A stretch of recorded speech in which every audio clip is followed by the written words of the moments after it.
seen the world. Have you ever wanted to convert your favorite YouTube playlists into MP3s for offline listening anytime, anywhere?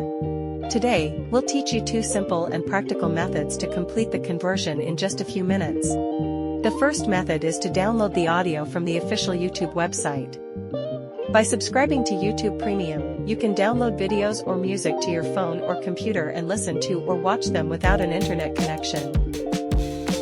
If you don't want to subscribe to YouTube Premium, you can legally download audio for free from the audio library in YouTube Studio.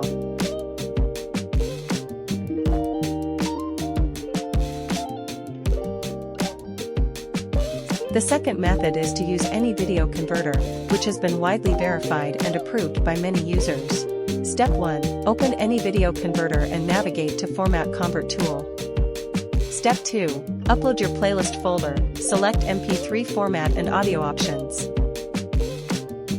Finally, click Convert Now to get all the MP3 files at once.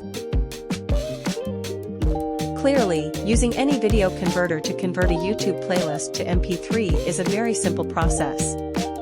If you enjoyed this tutorial, don't forget to like, subscribe,